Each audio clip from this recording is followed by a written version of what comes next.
Tales accounting for the origin of all phenomena. Tale I. The Rat and the Owl. An owl had put by for next day the remains of something dainty which he had to eat. But a rat stole it, whereupon the owl was very angry, and went off to the rat's house and threatened to kill him. But the rat apologised, saying: "I will give you this gimlet, and tell you how you can obtain from it pleasure far greater than the pleasure of eating the food which I was so rude as to eat up. Look here. You must stick the gimlet with the sharp point upwards in the ground at the foot of this tree. Then go to the top of the tree yourself, and slide down the trunk."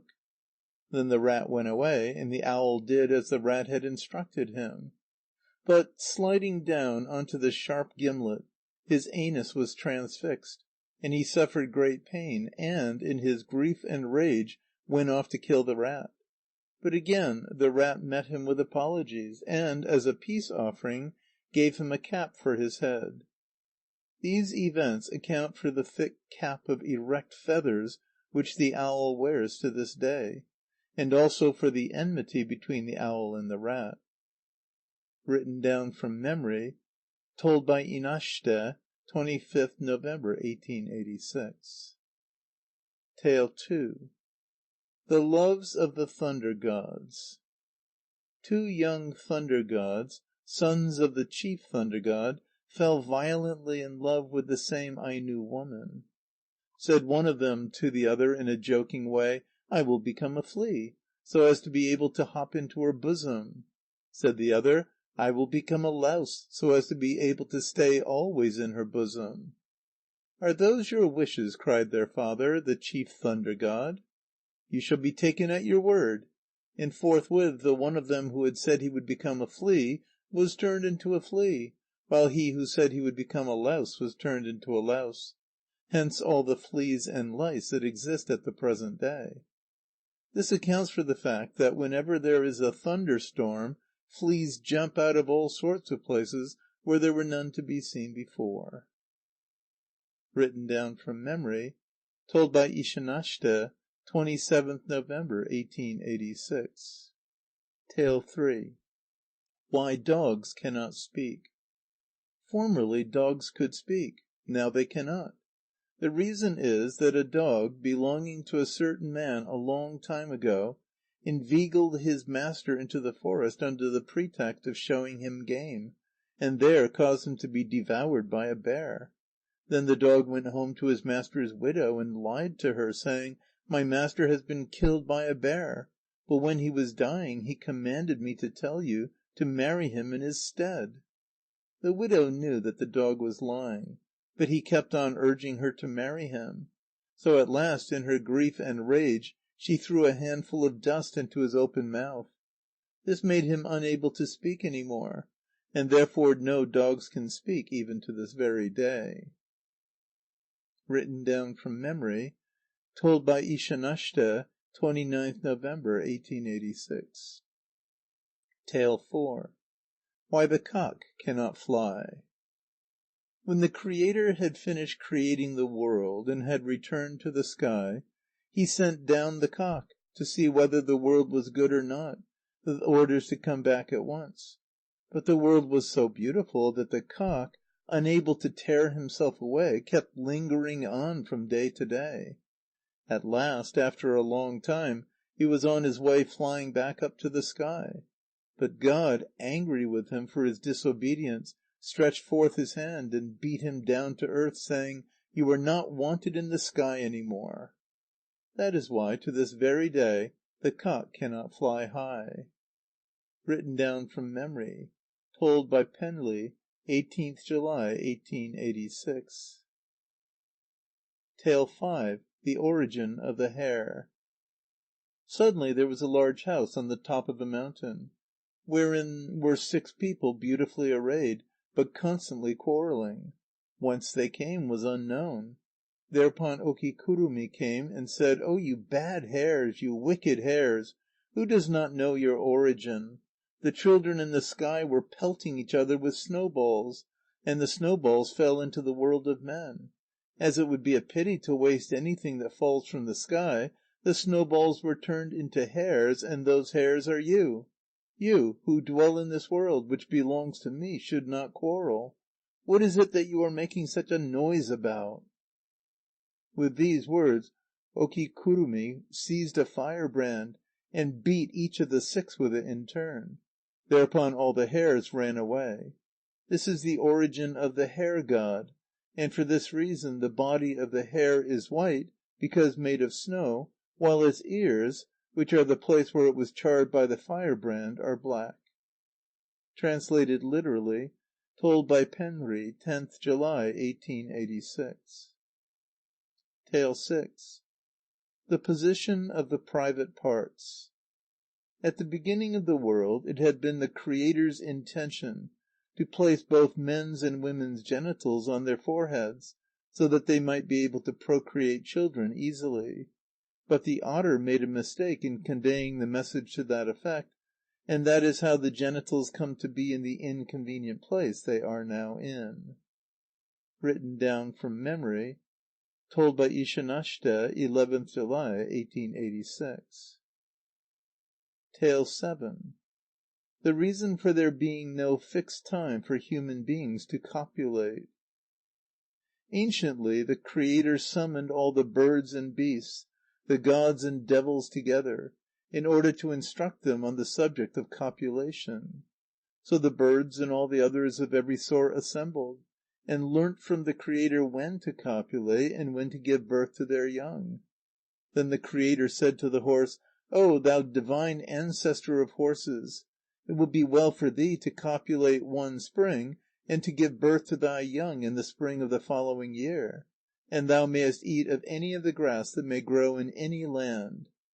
At these words the horse was delighted, and forthwith trotted out.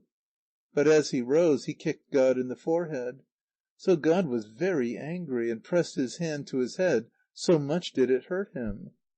Meanwhile the ancestor of man came in, and asked, saying: "How about me? When shall I copulate?" To which God, being still angry, replied: "Whenever you like." For this reason that race of creatures which is called man copulate at all times.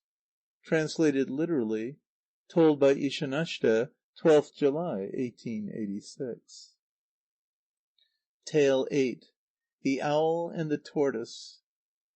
The tortoise god in the sea and the owl god on land were very intimate. The tortoise spoke thus: "Your child is a boy. My child is a girl, so it will be good for us to unite them in marriage. If I send into the river the fish that there are in the sea, your son and my daughter, being both of them enabled to eat fish, will possess the world." Thus spoke the tortoise. The owl was greatly obliged. For this reason the child of the tortoise and the child of the owl became husband and wife. For this reason the owl, without the least hesitation, eats every fish that comes into the river. Translated literally. Told by Penri, 15th July, 1886. IX. How a Man got the better of two foxes. A man went into the mountains to get bark to make rope with, and found a hole. To this hole there came a fox, who spoke as follows, though he was a fox, in human language: "I know of something from which great profit may be derived. Let us go to the place to morrow." To which the fox inside the hole replied as follows: "What profitable thing do you allude to? After hearing about it, I will go with you, if it sounds likely to be profitable; and if not, not." The fox outside spoke thus: "The profitable thing to be done is this: I will come here to morrow about the time of the midday meal. You must be waiting for me then, and we will go off together. If you take the shape of a horse, and we go off together, I taking the shape of a man and riding on your back, we can go down to the shore, where dwell human beings possessed of plenty of food, and all sorts of other things. As there is sure to be among the people some one who wants a horse, I will sell you to him who thus wants a horse. I can then buy a quantity of precious things and of food. Then I shall run away, and you, having the appearance of a horse, will be led out to eat grass, and be tied up somewhere on the hillside. Then, if I come and help you to escape, and we divide the food and the precious things equally between us, it would be profitable for both of us." Thus spoke the fox outside the hole. And the fox inside the hole was very glad, and said: "Come and fetch me early to morrow, and we will go off together." The man was hidden in the shade of the tree, and had been listening. Then the fox, who had been standing outside, went away, and the man, too, went home for the night. But he came back next day to the mouth of the hole, and spoke thus, imitating the voice of the fox whom he had heard speaking outside the hole the day before: "Here I am. Come out at once. If you will turn into a horse, we will go down to the shore." The fox came out. It was a big fox. The man said: "I have come already turned into a man. If you turn into a horse, it will not matter even if we are seen by other people." The fox shook itself, and became a large chestnut (i.e. red) horse. Then the two went off together, and came to a very rich village, plentifully provided with everything. The man said: "I will sell this horse to anybody who wants one." As the horse was a very fine one, every one wanted to buy it. So the man bartered it for a quantity of food and precious things, and then went away. Now the horse was such a peculiarly fine one that its new owner did not like to leave it out of doors, but always kept it in the house. He shut the door, and he shut the window, and cut grass to feed it with. But though he fed it, it could not, being really a fox, eat grass at all. All it wanted to eat was fish. After about 4 days, it was like to die. At last it made its escape through the window and ran home, and arriving at the place where the other fox lived, wanted to kill it. But it discovered that the trick had been played, not by its companion fox, but by the man. So both the foxes were very angry, and consulted about going to find the man and kill him. But though the two foxes had decided thus, the man came and made humble excuses, saying: "I came the other day, because I had overheard you two foxes plotting, and then I cheated you. For this I humbly beg your pardon. Even if you do kill me, it will do no good. So henceforward I will brew rice beer for you, and set up the divine symbols for you, and worship you for ever. In this way you will derive greater profit than you would derive from killing me. Fish, too, whenever I make a good catch, I will offer to you as an act of worship. This being so, the creatures called men shall worship you for ever." The foxes, hearing this, said: "That is capital, we think. That will do very well." Thus spake the foxes. Thus does it come about that all men, both Japanese and Aino, worship the fox. So it is said. Translated literally. Told by Ishanashte, 15th July, 1886. 10. The Man who Married the Bear Goddess. There was a very populous village. It was a village having both plenty of fish and plenty of venison. It was a place lacking no kind of food. Nevertheless, once upon a time, a famine set in. There was no food, no venison, no fish, nothing to eat at all. There was a famine. So in that populous village all the people died. Now the village chief was a man who had 2 children, a boy and a girl. After a time, only those 2 children remained alive. Now the girl was the older of the 2, and the boy was the younger. The girl spoke thus: "As for me, it does not matter even if I do die, since I am a girl. But you, being a boy, can, if you like, take up our father's inheritance. So you should take these things with you, use them to buy food with, eat it, and live." So spoke the girl, and took out a bag made of cloth, and gave it to him. Then the boy went out on to the sand, and walked along the sea shore. When he had walked on the sand for a long time, he saw a pretty little house a short way inland. Near it was lying the carcass of a large whale. The boy went to the house, and after a time entered it.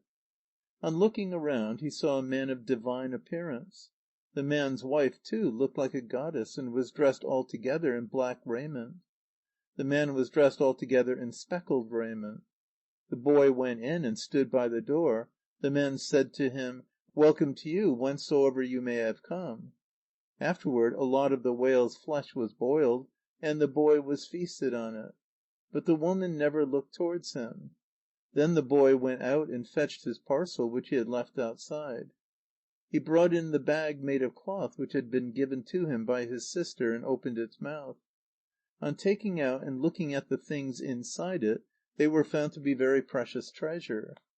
"I will give you these treasures in payment for the food," said the boy, and gave them to that divine looking man of the house. The god, having looked at them, said: "They are very beautiful treasures." He said again: "You need not have paid me for the food. But I will take these treasures of yours, carry them to my other house, and bring you my own treasures in exchange for them. As for this whale's flesh, you can eat as much of it as you like without payment." Having said this, he went off with the lad's treasures. Then the lad and the woman remained together. After a time, the woman turned to the lad and said: "You lad, listen to me when I speak. I am the bear goddess. This husband of mine is the dragon god. There is no one so jealous as he is. Therefore did I not look towards you, because I knew that he would be jealous if I looked towards you. Those treasures of yours are treasures which even the gods do not possess. It is because he is delighted to get them that he has taken them with him to counterfeit them and bring you mock treasures. So when he shall have brought those treasures and shall display them, you must speak thus: 'We need not exchange treasures. I wish to buy the woman.' If you speak thus, he will go angrily away, because he is such a jealous man. Then afterwards we can marry each other, which will be very pleasant. That is how you must speak." That was what the woman said. Then, after a certain time, the man of divine appearance came back grinning. He came bringing 2 sets of treasures, the treasures which were treasures, and his own other treasures. The god spoke thus: "You lad, as I have brought the treasures which are your treasures, it would be well to exchange them for my treasures." The boy spoke thus: "Though I should like to have treasures also, I want your wife even more than I want the treasures. So please give me your wife instead of the treasures." Thus spoke the lad. He had no sooner uttered the words than he was stunned by a clap of thunder above the house. On looking around him, the house was gone, and only he and the goddess were left together. He came to his senses. The treasures were there also.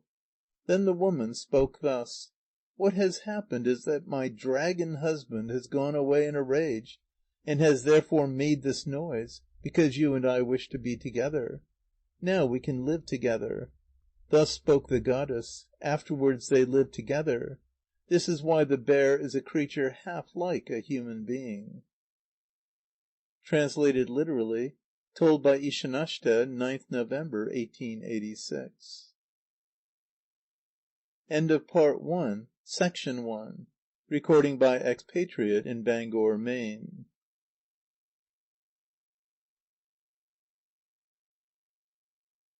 For the Origin of All Phenomena, Section 2, Tale 11. The 2 Foxes, the Mole, and the Crows. 2 brother foxes consulted together thus: "It would be fun for us to go down among men, and assume human shape." So they made treasures, and they made garments out of the leaves of various trees, and they made various things to eat, and cakes out of the gum which comes out of trees. But the mole god saw them making all these preparations. So the mole made a place like a human village, and placed himself in it under the disguise of a very old man. The foxes came to that village. They came to the very old man's house. And the mole himself made beautiful treasures, and made garments out of various herbs and leaves of trees. And, taking mulberries and grapes from the tops of the trees, he made good food. On the arrival of the foxes, the mole invited all the crows in the place, and all sorts of birds. He gave them human shape, and placed them as owners in the houses of the village. Then the mole, as chief of the village, was a very old man. Then the foxes came, having assumed the shape of men. They thought the place was a human village. The old chief bought all the things which the foxes had brought on their backs, all their treasures and all their food. Then the old man displayed to them his own beautiful treasures. The old man displayed all his beautiful things, his garments. The foxes were much pleased. Then the old man spoke thus: "Oh, you strangers, as there is a dance in my village, it will be well for you to see it." Then all the people in the village danced all sorts of dances. But at last, owing to their being birds, they began to fly upwards, notwithstanding their human shape. The foxes saw this, and were much amused.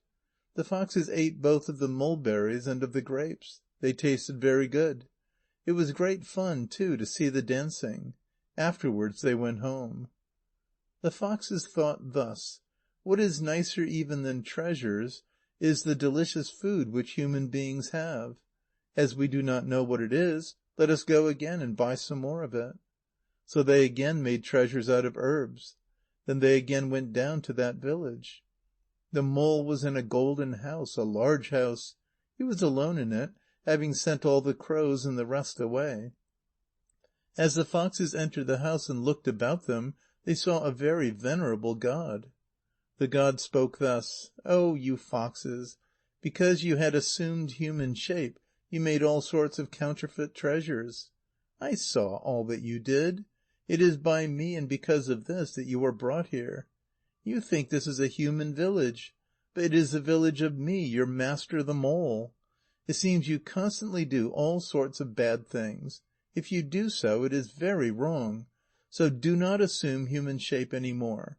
If you will cease to assume human shape, you may henceforth eat your fill of these mulberries and grapes.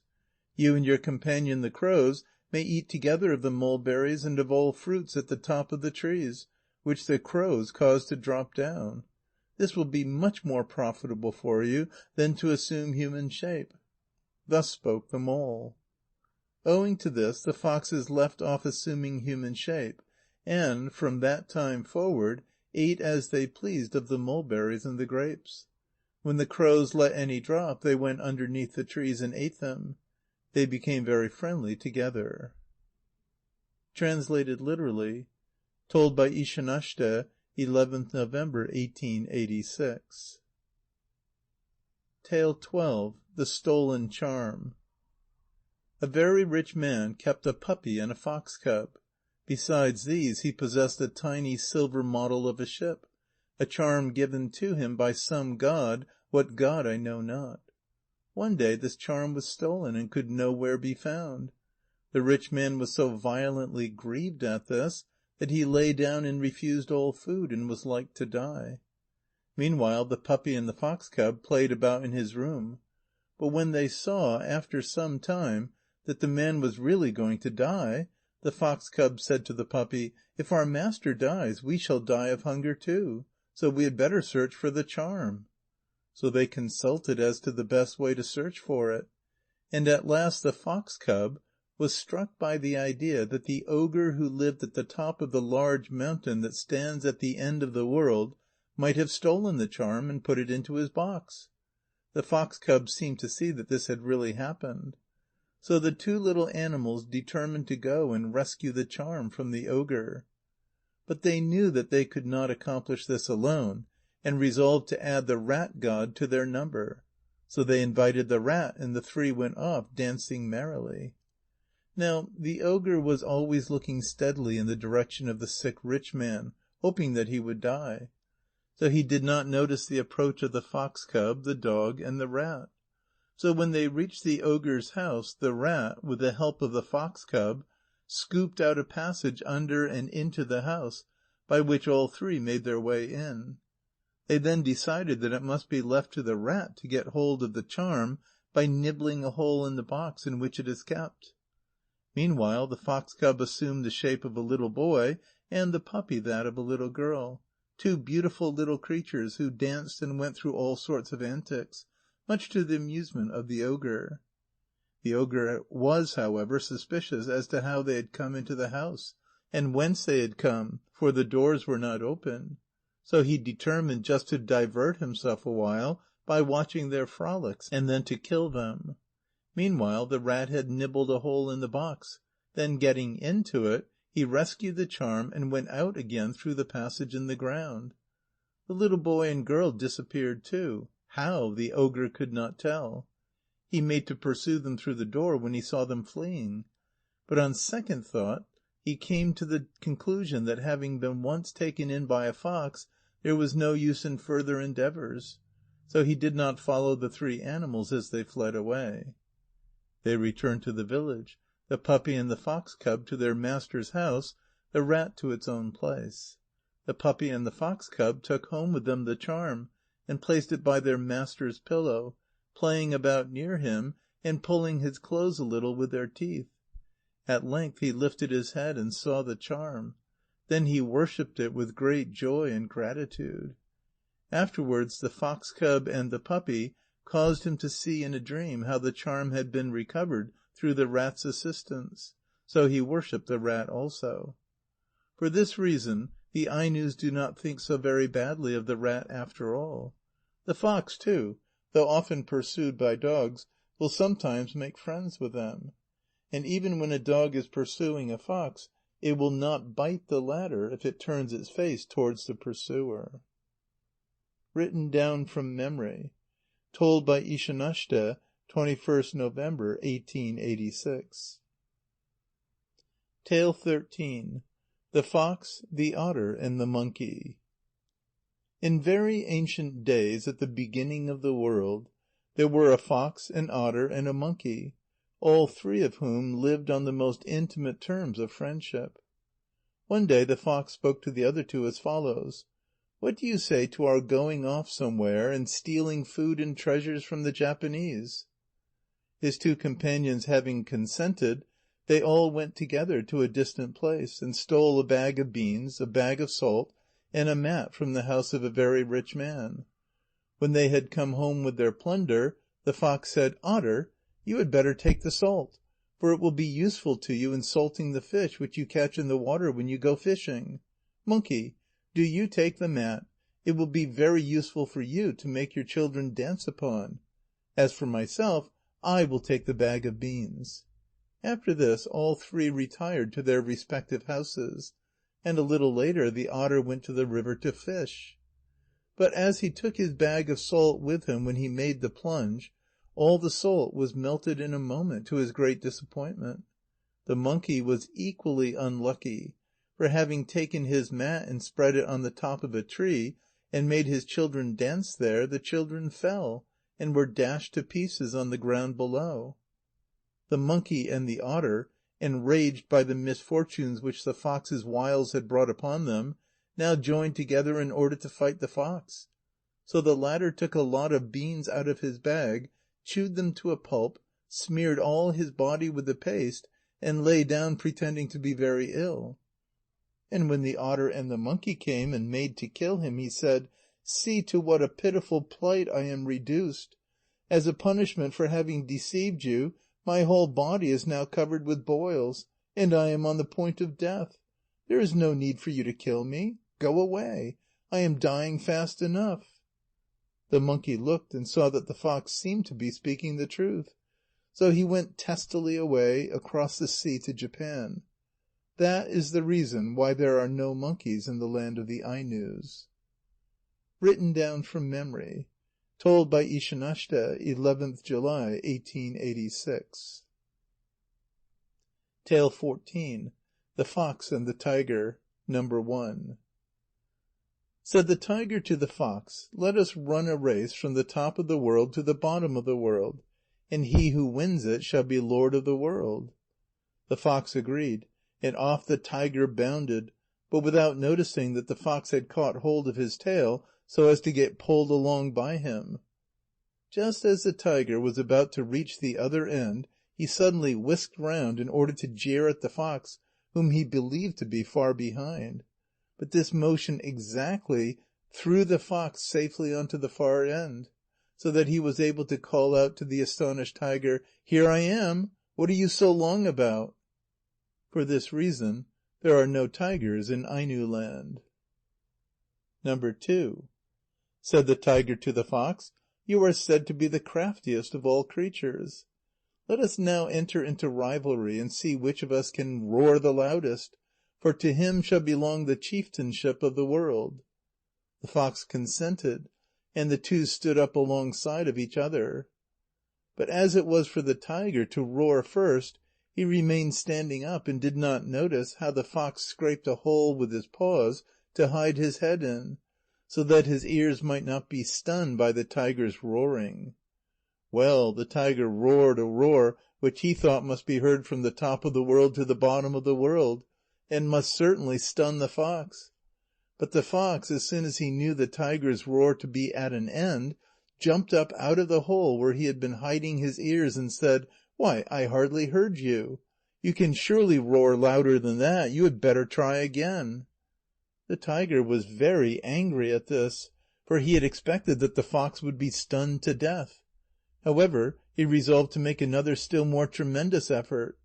He did so, while the fox again hid his head in the hole, and the tiger burst his inside in the attempt. For this reason there are no tigers in Aino land. For this reason also, foxes are crafty and eloquent, even at the present day. Written down from memory. Told by Ishanashte, 27th November, 1886. Tale 15. The Punishment of Curiosity. In very ancient days, when the world had just been made, everything was still unsettled and dangerous. The crust of the earth was thin, and all was burning beneath. For this reason the people did not dare to venture outside of their huts even to obtain food, for they would have scorched their feet. So they were fed by the god Okikurumi, who used to fish for them, and then send round his wife Turesh with what he had caught. But he commanded the people to ask no questions, and never to attempt to look at Turesh's face. But one day an Aino in one of the huts was not content with being fed for nothing, and disobeyed Okikurumi's commands. He wished to see who the woman was that came round every day with food. So he waited till her hand was stretched in at the window, seized hold of it, and pulled her in by main force. She screamed and struggled, and, when she was inside the hut, she turned into a wriggling, writhing dragon. The sky darkened, the thunder crashed, the dragon vanished, and the hut was consumed by lightning.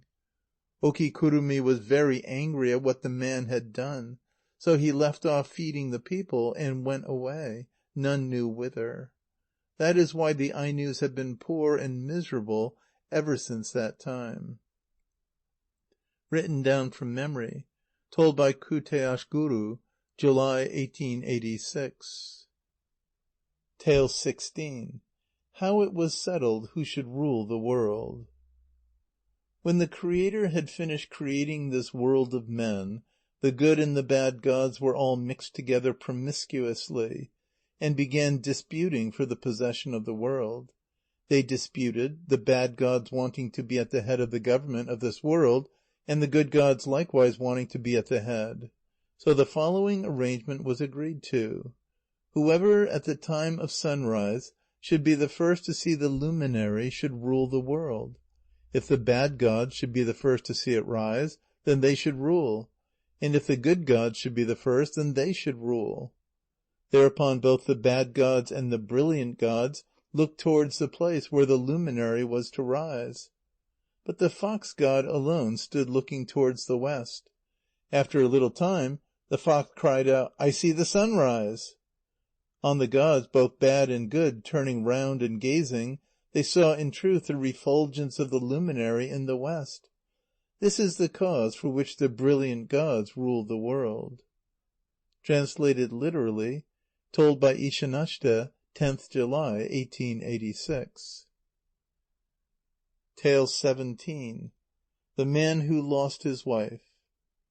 A man had lost his wife, and was searching for her everywhere, over hill and dale, forest and seashore.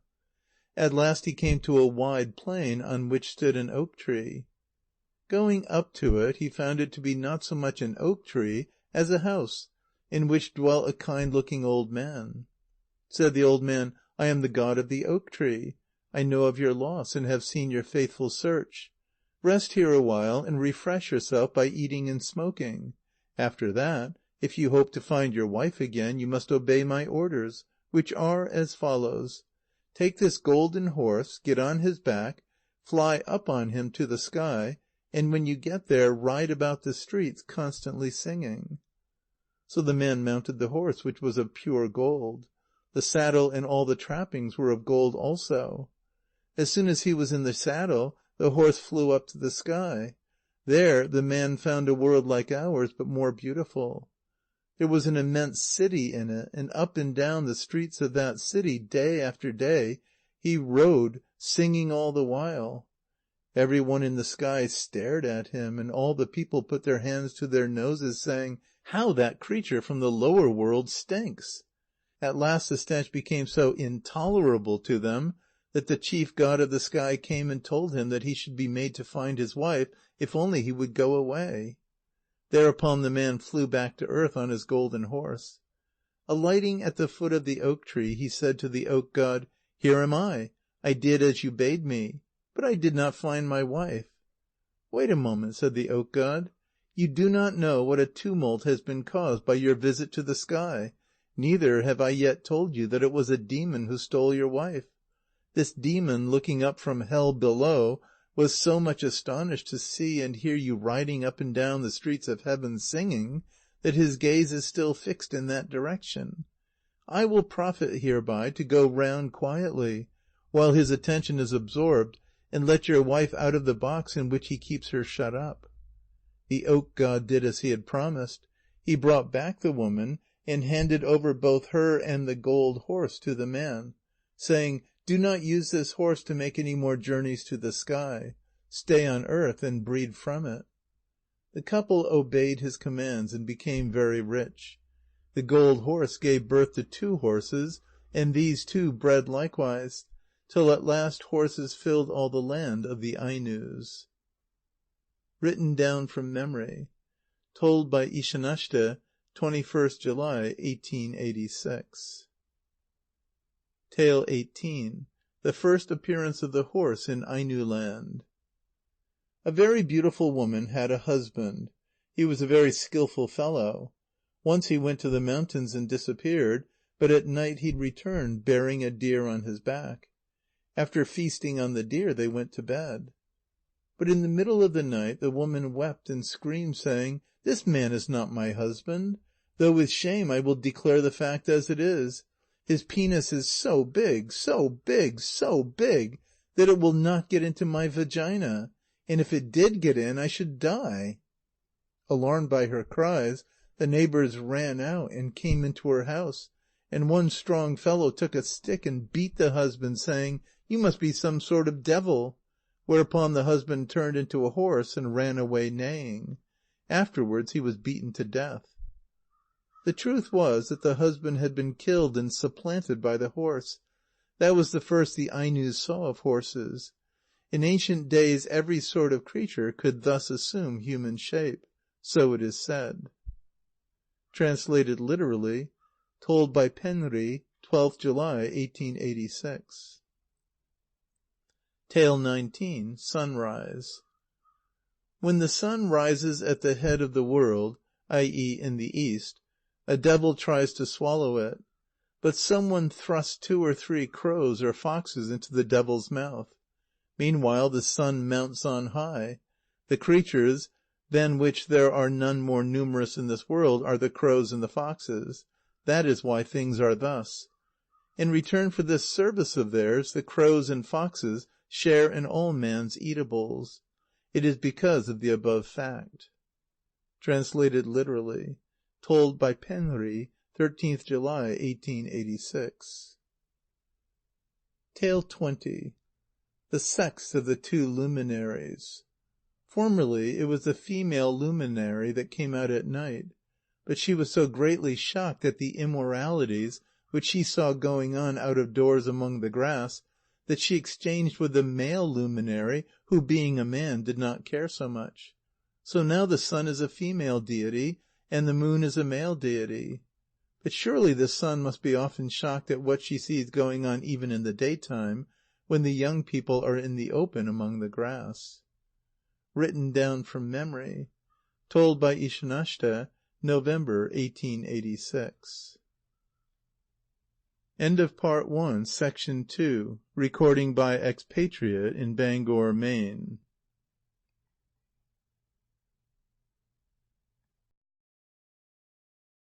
Tale 21. The Kind Giver and the Grudging Giver. A certain man had laid his net across the river. Having laid his net, he killed a quantity of fish. Meanwhile there came a raven and perched beside him. It seemed to be greatly hungering after the fish. It was much to be pitied. So the fisherman washed one of the fish and threw it to the raven. The raven ate the fish with great joy. Afterwards the raven came again. Though it was a raven, it spoke thus, just like a human being: "I am very grateful for having been fed on fish by you. If you will come with me to my old father, he too will thank you. So you had better come." The man went with the raven. Being a raven, it flew through the air. The man followed it on foot.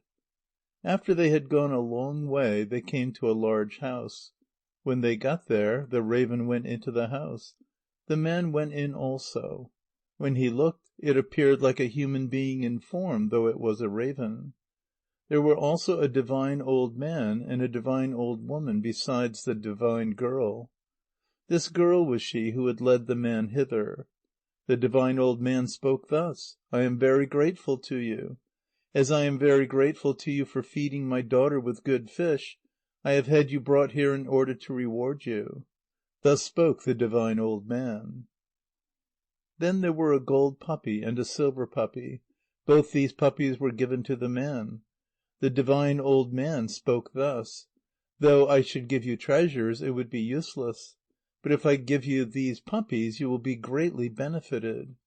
As for the excrements of these two puppies, the gold puppy excretes gold, and the silver puppy excretes silver. This being so, you will be greatly enriched if you sell these excrements to the officials. Understand this."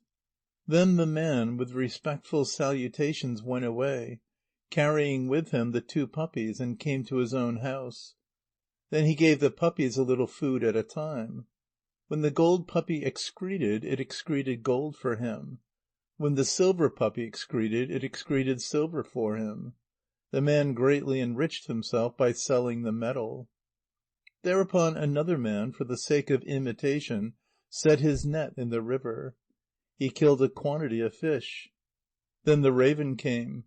The man smeared a fish with mud, and then threw it to the raven.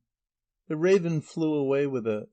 The man went after it, and at last, after going a long way, reached a large house. He went in there. The divine old man was very angry. He spoke thus: "You man are a man with a very bad heart. When you gave my daughter a fish, you gave it all smeared all over with mud. I am very angry. Still, though I am angry, I will give you some puppies, as you have come to my house. If you treat them properly, you will be benefited." Thus spoke the divine old man, and gave a gold puppy and a silver puppy to the man. With a bow, the man went home with them. The man thought thus: "If I feed the puppies plentifully, they will excrete plenty of metal. It would be foolish to have them excreting only a little at a time. So I will do that, and become very rich." Thinking thus, he fed the puppies plentifully on anything, even on dirty things. Then they excreted no metal for him, they only excreted dirty dung. The man's house was full of nothing but dirty dung.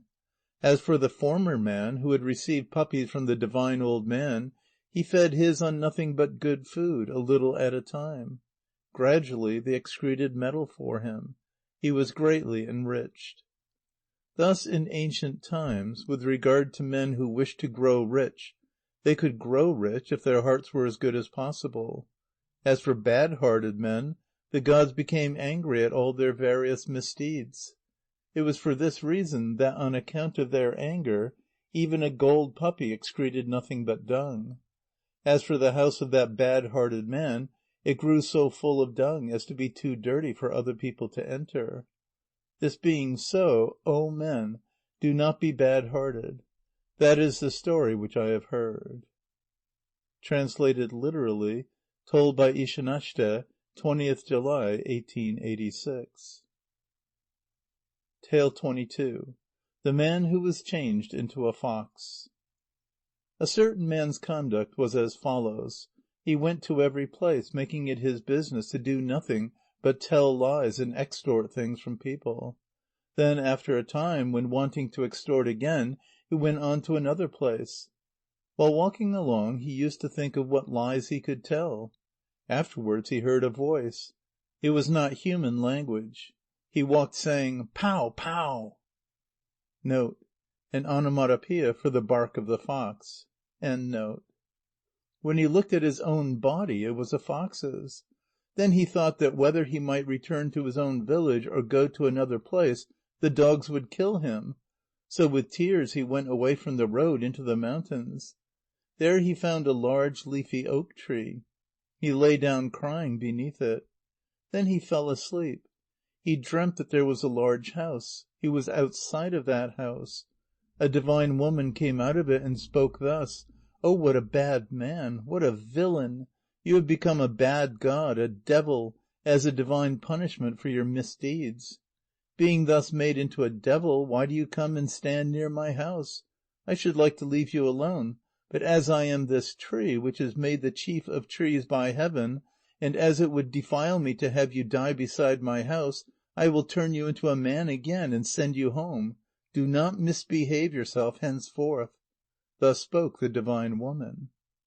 Such was his dream. Meanwhile the branches at the top of the tree broke and came crashing down, and he was greatly frightened. But when he started up, he was a man again. Then he worshipped the tree. Then he returned home. Then afterwards he did not misbehave. So also must you not misbehave, you men who live now. Translated literally. Told by Penri, 19th July, 1886. 23. The Rat Boy. In a certain village there lived a very rich couple, but they were childless. They were very anxious for a child. But one day, as the wife went to the mountains to fetch wood, he found a little boy crying beside a tree. Rejoiced at this, she took him down with her to the village. Thenceforth they kept the boy with them. It was a place where there was plenty of deer, and also of fish. It was a place provided with all the things which people like to eat. But though they hunted the deer, they could not catch them. Though they angled for the fish, they could not catch them. They were very hungry. Hearing that great quantities both of fish and of deer were killed in the village next to theirs, towards the mountains, the wife went off to buy food there, taking the child with her. She went to the village next to theirs, towards the mountains. She went to the house of the chief. The woman looked and saw fish hanging on poles, and flesh hanging on poles. With tears she longed for some. She went in to the chief's house. Then she stayed there. She was feasted on the best bits of the fish and on the best bits of the flesh. After that, as she lay down with her little boy, he rose quietly in the middle of the night. Then there was a sound of a rat nibbling at the fish and flesh on the poles. The woman thought it very strange. So at dawn the boy came quietly back, lay down by the woman's side, and slept there till the day was bright. The people of the house rose, and the chief went out and mumbled thus to himself: "Never were there such rats as this.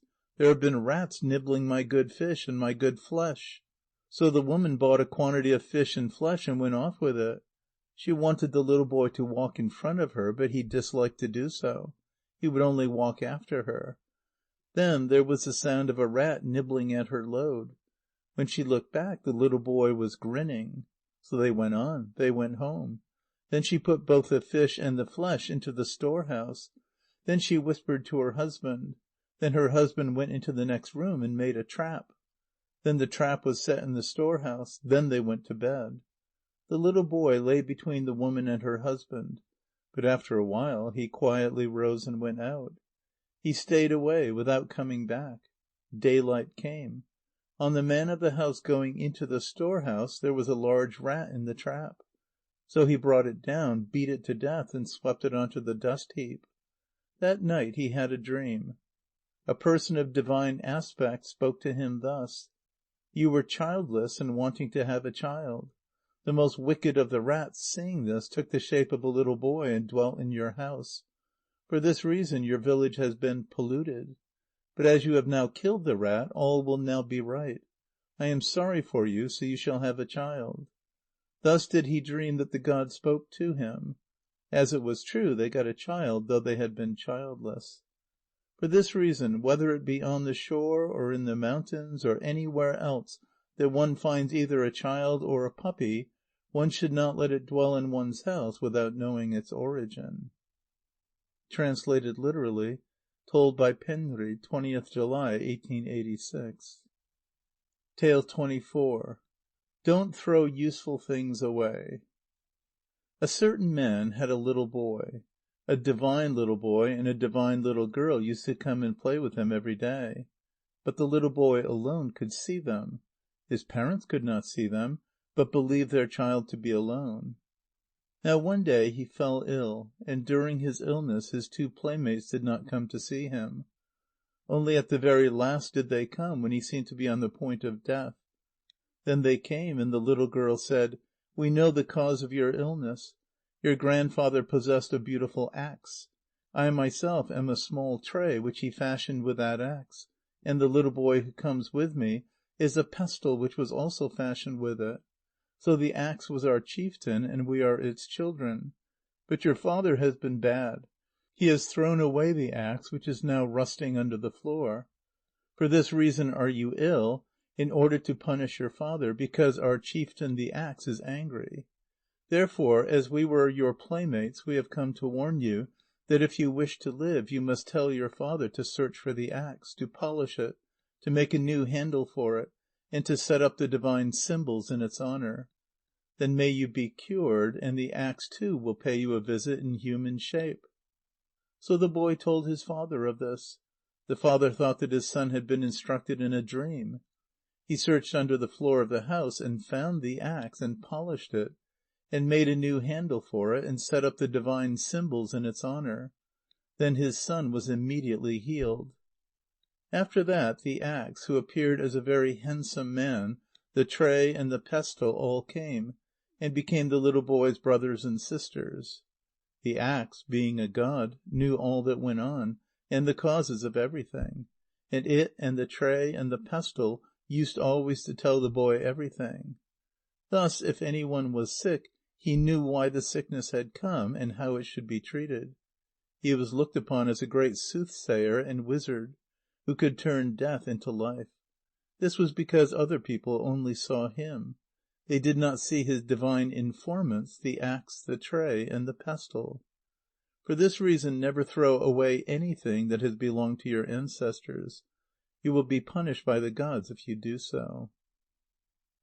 In a variant of this tale, the death of child after child born by a certain woman was owing to the fact that the doll with which she herself had played as a child, a piece of wood shaped like a bird, had been thrown away in the grass, and had thus had its anger aroused. A conversation on the subject between the spoon, the cup, and the iron chain, whereby the kettle is hung over the fire from a hook in the ceiling, is overheard by a half-burnt piece of firewood, who warns the woman's husband in a dream. The doll is then looked for, and, when found, the divine symbols are set up in its honour. Thereupon the woman bears again. This time the child survives, to the delight of both its parents. Written down from memory. Told by Ishanashte, 2nd December, 1886. 25. The Wicked Wizard Punished. One day a wizard told a man whom he knew that if any one were to climb a certain mountain peak and jump off on to the belt of clouds below, he would be able to ride about on them as on a horse, and see the whole world. Trusting in this, the man did as the wizard had told him, and in very truth was enabled to ride about on the clouds. He visited the whole world in this fashion, and brought back a map which he had drawn of the whole world, both of men and of gods. And arriving back at the mountain peak in Ainu land, he stepped off the cloud on to the mountain, and, descending to the valley, told the wizard how successful and delightful the journey had been, and thanked him for the opportunity kindly granted him of seeing sights so numerous and so strange. The wizard was overcome with astonishment, for what he had told the other man was a lie, a wicked lie invented with the sole intention of causing his death, for he hated him. Nevertheless, seeing that what he had simply meant for an idle tale was apparently an actual fact, he decided to see the world himself in this easy fashion. So, ascending the mountain peak and seeing a belt of clouds a short way below, he jumped off on to it, but was instantly dashed to pieces in the valley below. That night the god of the mountain appeared to the good man in a dream, and said: "The wizard has met with the death which his fraud and folly deserve. You I kept from hurt, because you are a good man. So when, obedient to the wizard's advice, you leapt off on to the cloud, I bore you up, and showed you the world in order to make you a wiser man. Let all men learn from this how wickedness leads to condign punishment." Written down from memory. Told by Ishanashte, 21st July, 1886. Tale 26. The Angry Crow. A man came to a certain village, whence was not known, dressed only in fine black robes. While he was there, some rice beer was brewed. On being given some of it to drink, he was very joyful, and then danced. Then, as he went out of doors, he re-entered the house with a piece of hard dung in his mouth, and put it in the alcove. As the master of the house became angry and beat him, he, being a large crow, flew out of the window, making the sound "Ka! Ka!" For this reason even crows are creatures to be dreaded. Be very careful. Translated literally. Told by Penri, 11th July, 1886. In another version of this story, communicated to me by Mr. John Batchelor, the crow, enraged at not having received an invitation to a feast given by some of the more handsome birds, flies high into the air with a piece of hard dung in its mouth, and lets it drop into the middle of the party, to the great confusion of the guests. Some of the smaller birds take counsel together as to the advisability of interfering to restore the harmony of the occasion, but finally decide that it is not for them, who were also omitted from the list of invitations, to mix themselves up with such a matter. Moral: if you give a feast, ask all your friends to it.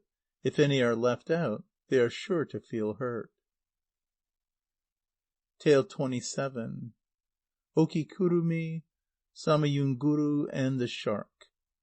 Okikurumi and his henchman Samayunguru went out one day to sea, and speared a large shark which ran away up and down the sea with the line in the boat. The two men grew very tired of pulling at him, and could not prevent the boat from being pulled about in all directions. Their hands were bloody and blistered both on the backs and on the palms, till at last Samayunguru sank dead in the bottom of the boat. At last Okikurumi could hold on no longer, and he cursed the shark, saying: "You bad shark! I will cut the rope, but the tip of the harpoons, made half of iron and half of bone, shall remain sticking in your flesh, and you shall feel in your body the reverberation of the iron and the scraping of the bone.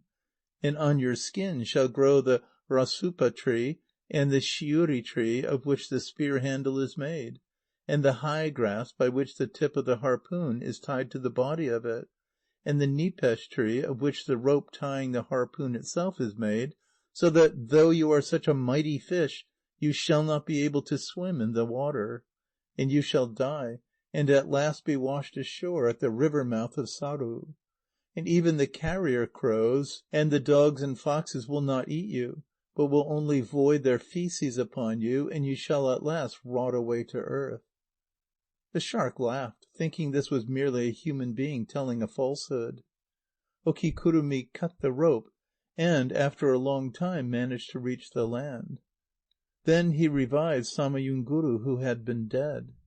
And afterwards the shark died and was washed ashore at the river mouth of Saru. And the tip of the harpoon, made half of iron and half of bone, had stuck in its flesh. And it had felt in its body the reverberation of the hammering of the iron and the scraping of the bone. And in its skin were growing the rasupa tree and the shiuri tree, of which the spear handle used by Okikurumi was made, and the high grass by which the tip of the harpoon was tied to the body of it, and the nipesh tree, of which the rope tying the harpoon itself was made.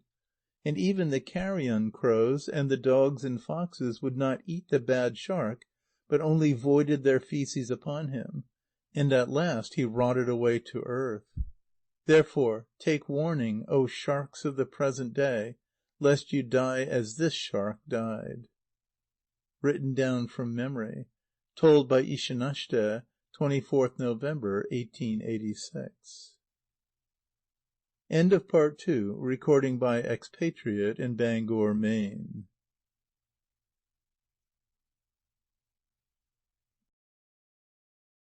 And Panaumb cycle. Note: Panaumb means the person on the lower course of the stream. Panaumb means the person on the upper course of the stream. Tale 28. Panaumb, Panaumb, and the Weeping Foxes. There were Panaumb and Panaumb. Panaumb went down to the bank of a river and called out, "Oh, you fellows on the cliff behind yonder cliff, ferry me across."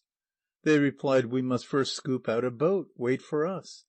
After a little while, Panaumb called out again. "We have no poles," said they. "We are going to make some poles. Wait for us." After a little longer, he called out a third time. They replied thus: "We are coming for you. Wait for us." Then the boat started, a big boat all full of foxes. So Panaumb, having first seized hold of a good bludgeon, feigned dead. Then the foxes arrived and spoke thus: "Panaumb, you are to be pitied. Were you frozen to death, or were you starved to death?" With these words all the foxes came up close to him and wept. Thereupon Panaumb brandished his bludgeon, struck all the foxes and killed them. Only one fox did he let go after breaking one of its legs. As for the rest, having killed them all, he carried them to his house and grew very rich by selling their flesh and their skins. Then Panaumb came down to him and spoke thus: "Whereas you and I were both equally poor, how did you kill such a number of foxes and thereby become rich?" Panaumb replied: "If you will come and dine with me, I will instruct you." But Panaumb at once said: "I have heard all about it before." With these words he pissed against the door sill and went out. Descending to the bank of the river, he called, crying out as Panaumb had done. The reply was: "We are going to make a boat. Wait for us." After a little while he called out again. They replied: "We are going to make the poles. Wait for us." After a little longer they started, a whole boatful of foxes. So Panaumb first feigned dead. Then the foxes arrived and said: "Panaumb here is to be pitied. Did he die of cold, or did he die from want of food?" With these words they all came close to Panaumb and wept. But one fox among them, a fox who limped, spoke thus: "I remember something which once happened. Weep at a greater distance." So all the foxes sat and wept ever further and further away. Panaumb was unable to kill any of those foxes, and, as he brandished his bludgeon, they all ran away. He did not catch a single one, and he himself died a miserable death. Literal translation. Told by Ishanashte, 23rd July, 1886. Tale 29. Panaumb, Panaumb, the Fishes and the Insects. There were Panaumb and Panaumb. Panaumb went down to the sea shore, squatted on the sand, pulled up his clothes, and turning his back to the sea, opened his anus as widely as possible. Then all the whales and the salmon and the other good fishes, both great and small, thought it was a beautiful cavern in the rocks. They all swam towards it and crowded into it. Panaumb was much pleased. When his inside was quite full, he closed his anus and ran home. When he got to the house, he closed the door and the window.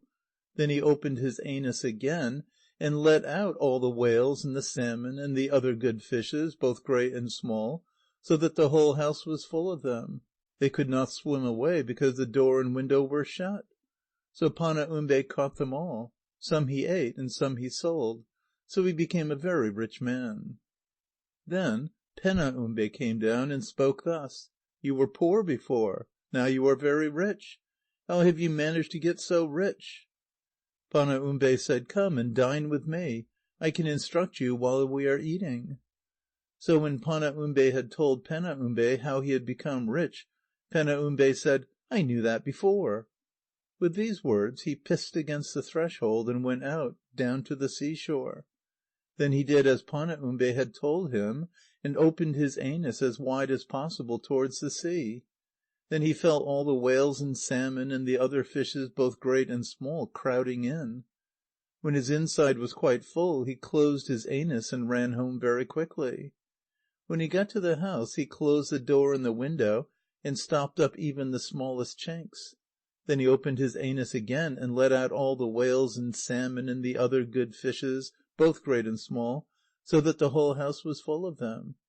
But when they came out, what had felt like whales and salmon and all sorts of fishes were really wasps and horseflies and spiders and centipedes, and other poisonous insects which stung him terribly. They could not get out, because Penaumbe had closed the window and the door, and had stopped up even the smallest chinks. So Penaumbe was stung to death by the wasps and centipedes and other poisonous insects which had come home in his inside. Written down from memory. Told by Kannariki, June 1886. 30. Panaumbe, Penaumbe, and the Sea Lion. There were Panaumbe and Penaumbe. Panaumbe went down to the sea shore, and walked up and down upon the sand. Then he saw a sea lion in the water. He wanted to catch that sea lion and eat its flesh. So he called out to it: "Oh, Mr. Sea Lion, if you will come here, I will pick the lice out of your head."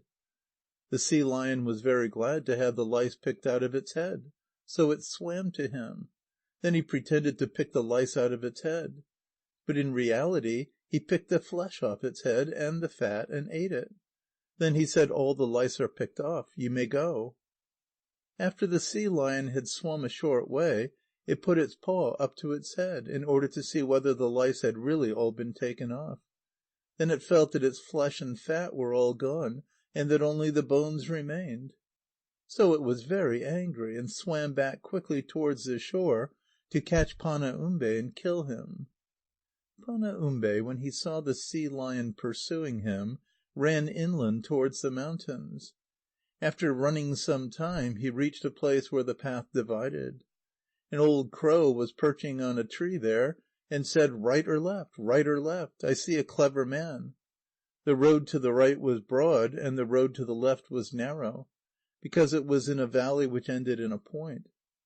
Panaumbe thought thus: "If I take the broad path to the right, the sea lion will overtake me and kill me.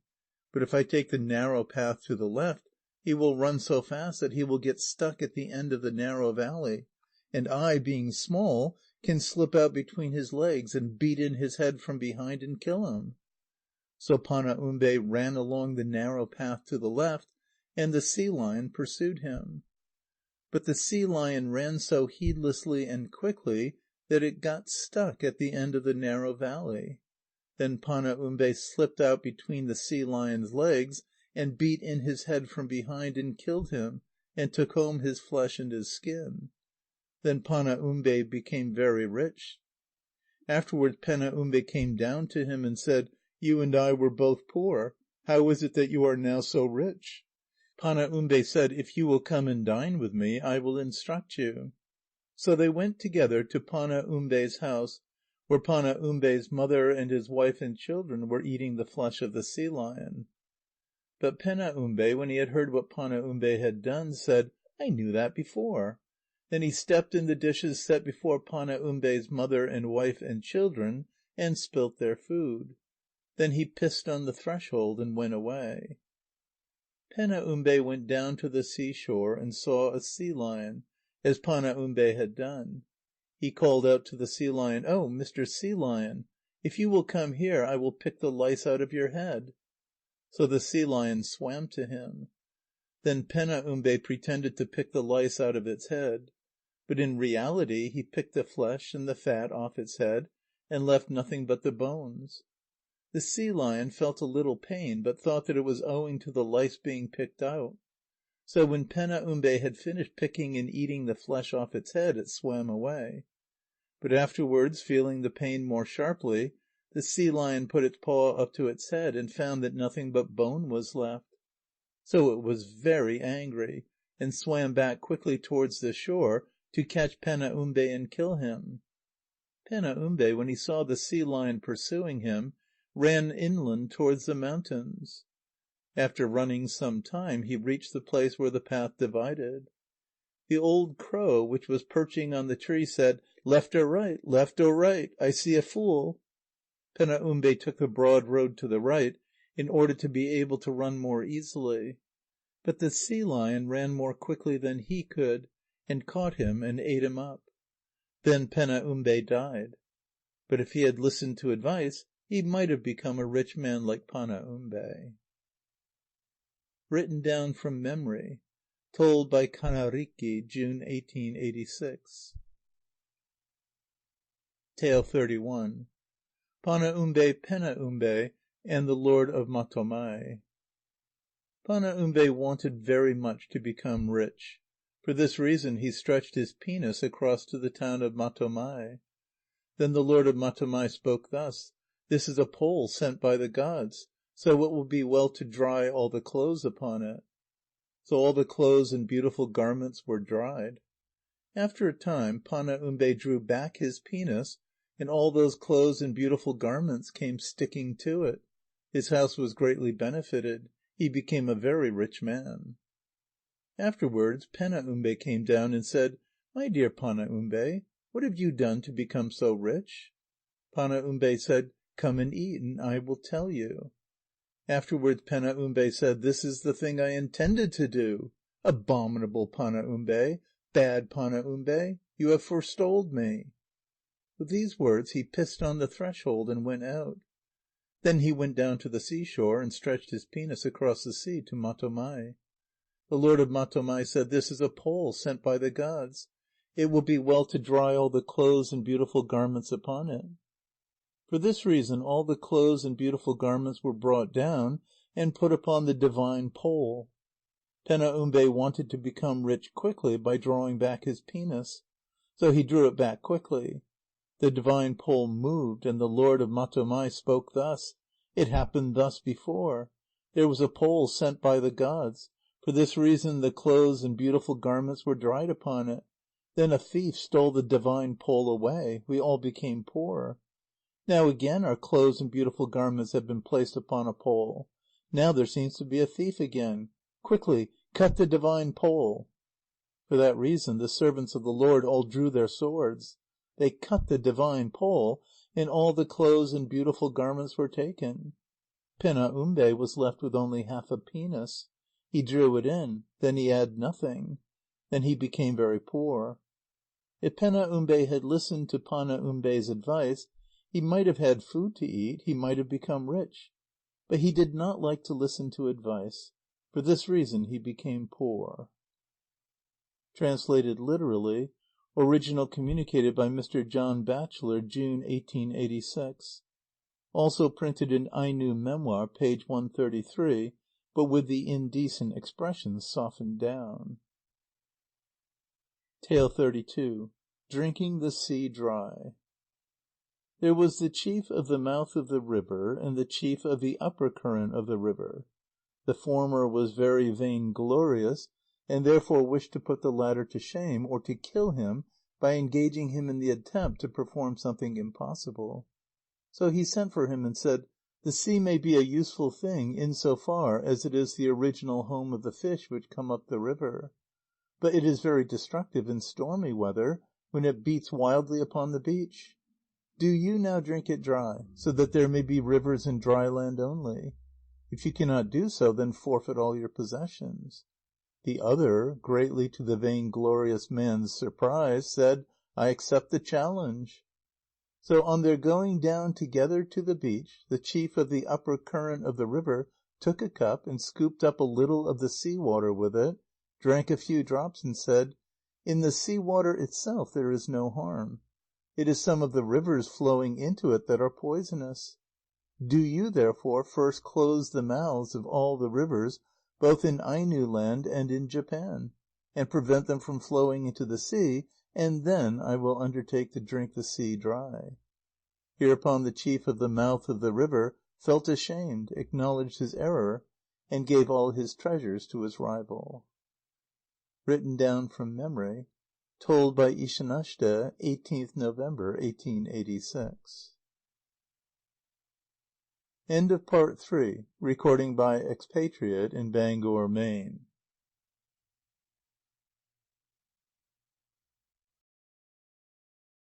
Tales. Section 1. Tale 33. The Island of Women. In ancient days an Aino chieftain of Iwanai went to sea in order to catch sea lions, taking with him his 2 sons. They speared a sea lion, which, however, swam off with the spear sticking in its body. Meanwhile a gale began to blow down from the mountains. The men cut the rope which was fast to the spear. Then their boat floated on. After some time they reached a beautiful land. When they had reached it, a number of women in fine garments came down from the mountains to the shore. They came bearing a beautiful woman in a litter. Then all the women who had come to the shore returned to the mountains. Only the one in the litter came close to the boat and spoke thus: "This land is woman land. It is a land where no men live. It being now spring, and there being something peculiar to this country of mine, you shall be taken care of in my house until the autumn, and in the winter you shall become our husbands. The following spring I will send you home. So now do you bear me to my house." Thereupon the Aino chief and his sons bore the woman in the litter to the mountains. They saw that the country was all like moorland. Then the chieftainess entered the house. There was a room there with a golden netting, like a mosquito net. The 3 men were placed inside it. The chieftainess fed them herself. In the daytime numbers of women came in. They sat beside the golden mosquito net, looking at the men. At nightfall they went home. So gradually it got to be autumn. Then the chieftainess spoke as follows: "As the fall of the leaf has now come, and as there are 2 vice-chieftainesses besides me, I will send your 2 sons to them. You yourself shall be husband to me." Then 2 beautiful women came in, and led off the 2 sons by the hand, while the chieftainess kept the chief for herself. So the men dwelt there. When spring came, the chieftain's wife spoke thus to him: "We women of this country differ from yours. At the same time as the grass begins to sprout, teeth sprout in our vaginas. So our husbands cannot stay with us. The east wind is our husband. When the east wind blows, we all turn our buttocks towards it, and thus conceive children. Sometimes we bear male children. But these male children are killed and done away with when they become fit to lie with women. For that reason this is a land which has women only.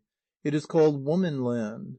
So when, brought by some bad god, you came to this land of mine, there were teeth in my vagina because it was summer, for which reason I did not marry you. But I married you when the teeth fell out. Now as the teeth are again sprouting in my vagina because spring has come, it is now impossible for us to sleep together. I will send you home to morrow. So do you tell your sons to come here to day in order to be ready." The sons came.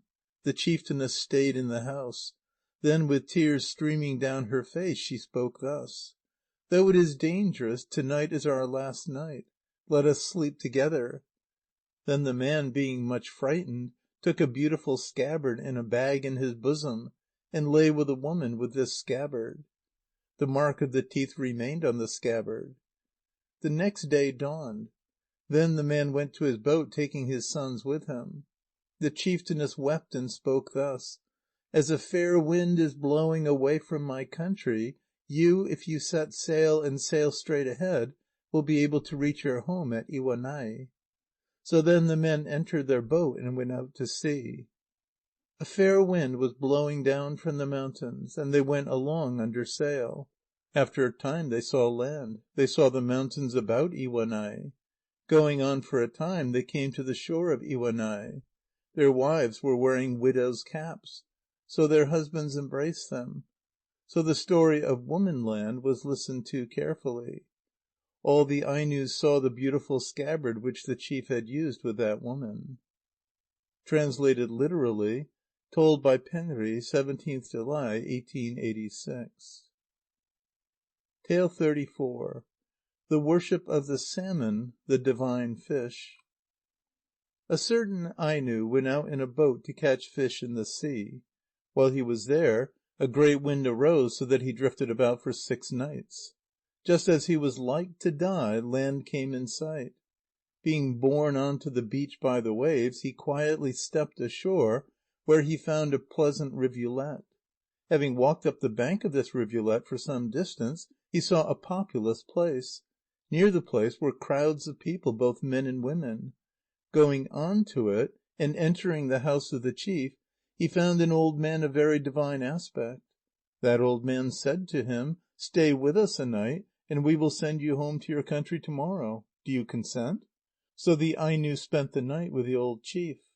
When next day came, the old chief spoke thus: "Some of my people, both men and women, are going to your country for purposes of trade. So, if you will be led by them, you will be able to go home. When they take you with them in the boat, you must lie down, and not look about you, but completely hide your head. If you do that, you may return. If you look, my people will be angry. Mind you do not look." Thus spoke the old chief. Well, there was a whole fleet of boats, inside of which crowds of people, both men and women, took passage. There were as many as 50 boats, which all started off together. The Aino lay down inside one of them and hid his head, while the others made the boats go to the music of a pretty song. He liked this much. After a while they reached the land. When they had done so, the Aino, peeping a little, saw that there was a river, and that they were drawing water with dippers from the mouth of the river, and sipping it. They said to each other: "How good this water is!" Half the fleet went up the river. But the boat in which the Aino was went on its voyage, and at last reached his native place, whereupon the sailors threw the Aino into the water. He thought he had been dreaming. Afterwards he came to himself. The boat and its sailors had disappeared, whither he could not tell. But he went to his house, and falling asleep, dreamt a dream. He dreamt that the same old chief appeared to him and said: "I am no human being. I am the chief of the salmon, the divine fish. As you seemed in danger of dying in the waves, I drew you to me and saved your life. You thought you only stayed with me 1 night, but in truth that night was a whole year. When it was ended, I sent you back to your native place. So I shall be truly grateful if henceforth you will offer rice beer to me, set up the divine symbols in my honour, and worship me with the words: 'I make a libation to the chief of the salmon, the divine fish.' If you do not worship me, you will become a poor man. Remember this well." Such were the words which the divine old man spoke to him in his dream. Translated literally. Told by Ishanashte, 17th July, 1886. XXXV. The Hunter in Hades. A handsome and brave young man, who was skilful in the chase, one day pursued a large bear into the recesses of the mountains. On and on ran the bear, and still the young fellow pursued it up heights and crags more and more dangerous, but without ever being able to get near it enough to shoot it with his poisoned arrows. At last, on a bleak mountain summit, the bear disappeared down a hole in the ground. The young man followed it in, and found himself in an immense cavern, at the far end of which was a gleam of light. Towards this he groped his way, and, on emerging, found himself in another world. Everything there was as in the world of men, but more beautiful. There were trees, houses, villages, human beings. With these, however, the young hunter had no concern. What he wanted was his bear, which had totally disappeared. The best plan seemed to be to seek it in the remoter mountain district of this new world underground. So he followed up a valley, and, being tired and hungry, picked the grapes and mulberries that were hanging to the trees, and ate them as he trudged along. Happening suddenly, for some reason or other, to look down upon his own body, what was not his horror to find himself transformed into a serpent! His very cries and groans on making the discovery were turned into serpents' hisses. What was he to do? To go back like this to his native world, where snakes are hated, would be certain death. No plan presented itself to his mind. But unconsciously he wandered, or rather crept and glided, back to the entrance of the cavern that led home to the world of men, and there, at the foot of a pine tree of extraordinary size and height, he fell asleep. To him then, in a dream, appeared the goddess of the pine tree, and said: "I am sorry to see you in this state. Why did you eat of the poisonous fruits of Hades? The only thing you can do to recover your proper shape is to climb to the top of this pine tree and fling yourself down. Then you may, perhaps, become a human being again." On waking from this dream, the young man, or rather snake, as he still found himself to be, was filled half with hope and half with fear. But he resolved to follow the goddess's advice. So, gliding up the tall pine tree, he reached its topmost branch, and after hesitating a few moments, flung himself down. Crash he went. On coming to his senses, he found himself standing at the foot of the tree, and close by was the body of an immense serpent, ripped open so as to allow of his having crawled out of it. After offering up thanks to the pine tree, and setting up the divine symbols in its honour, he hastened to retrace his steps through the long tunnel-like cavern, through which he had originally entered Hades. After walking for a certain time, he emerged into the world of men, to find himself on the mountain-top whither he had pursued the bear which he had never seen again. On reaching his home, he went to bed, and dreamt a second time. It was the same goddess of the pine tree that appeared before him and said: "I have come to tell you that you cannot stay long in the world of men after once eating the grapes and mulberries of Hades. There is a goddess in Hades who wishes to marry you. She it was who, assuming the form of a bear, lured you into the cavern, and thence to the underworld. You must make up your mind to come away." And so it fell out. The young man awoke, but a grave sickness overpowered him. A few days later he went a second time to Hades, and returned no more to the land of the living. Written down from memory. Told by Ishanashte, 22nd July, 1886. XXXVI. An Inquisitive Man's Experience of Hades. 3 generations before my time there lived an Aino who wished to find out whether the stories told about the existence of an underworld were true. So one day he penetrated into an immense cavern, since washed away by the waves, at the river mouth of Sarubutsu. All was dark in front, all was dark behind. But at last there was a glimmer of light ahead. The man went on, and soon emerged into Hades. There were trees and villages and rivers and the sea, and large junks loading fish and seaweed. Some of the people were Ainos, some were Japanese, just as in the everyday world. Among the number were some whom he had known when they were alive. But though he saw them, they, strange to see, did not seem to see him. Indeed, he was invisible to all, excepting to the dogs, for dogs see everything, even spirits, and the dogs of Hades barked at him fiercely. Hereupon the people of the place, judging that some evil spirit had come among them, threw him dirty food, such as evil spirits eat, in order, as they thought, to appease him. Of course he was disgusted, and flung the filthy fish bones and soiled rice away.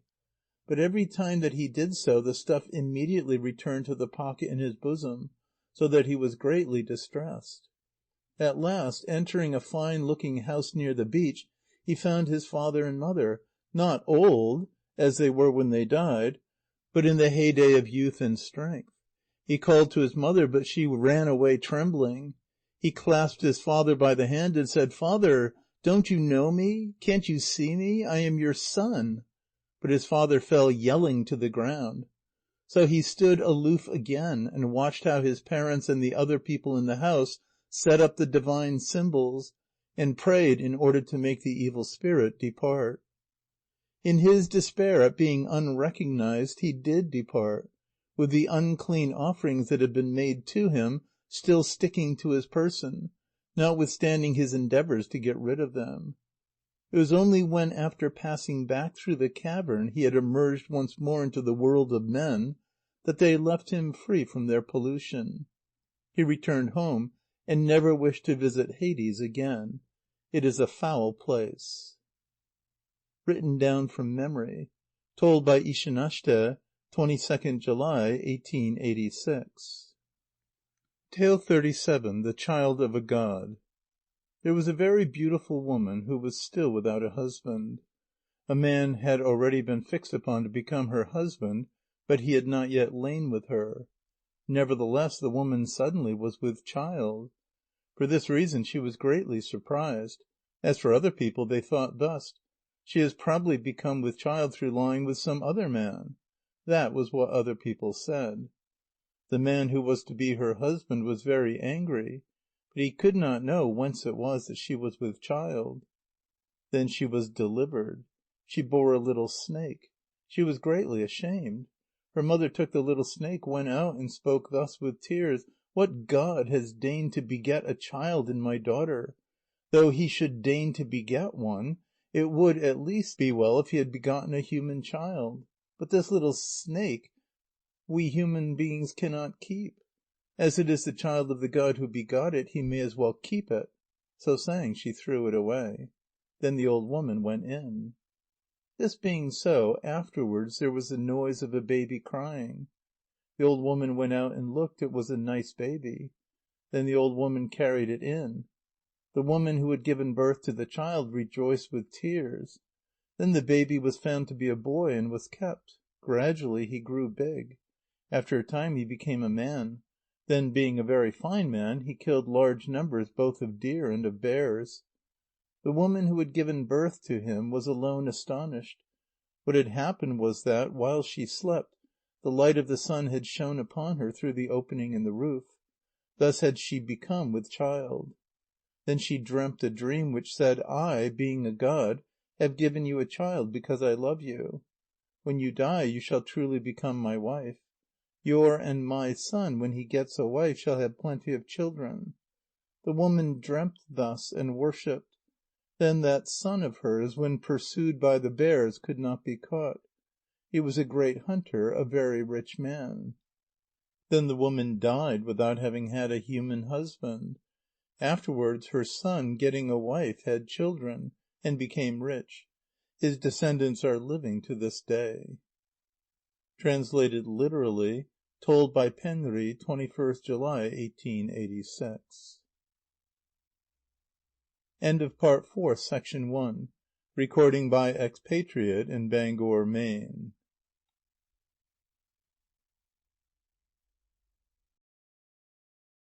Tales, Section 2. Tale 38.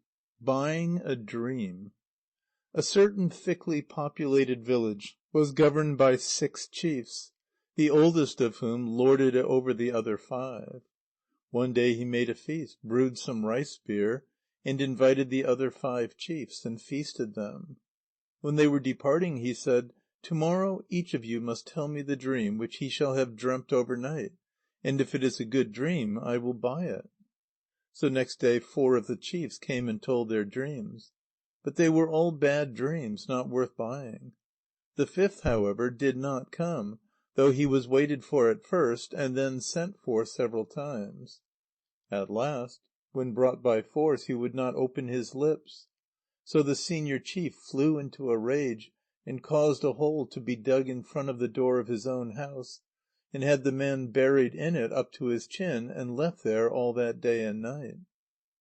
Now the truth was that the senior chief was a bad man, that the junior chief was a good man, and that this junior chief had forgotten his dream, but did not dare to say so. After dark, a kind god, the god of the privy, came and said: "You are a good man. I am sorry for you, and will take you out of the hole." This he did, And at that very moment the chief remembered how he had dreamt of having been led up the bank of a stream through the woods to the house of a goddess who smiled beautifully, and whose room was carpeted with skins; how she had comforted him, fed him plenteously, and sent him home in gorgeous array, and with instructions for deceiving and killing his enemy, the senior chief. "I suppose you remember it all now," said the god of the privy. "It was I who caused you to forget it, and thus saved you from having it bought by the wicked senior chief, because I am pleased with the way in which you keep the privy clean, not even letting grass grow near it. And now I will show you the reality of that of which before you saw only the dream image." So the man was led up the bank of a stream through the woods to the house of the goddess, who smiled beautifully, and whose room was carpeted with skins. She was the badger goddess.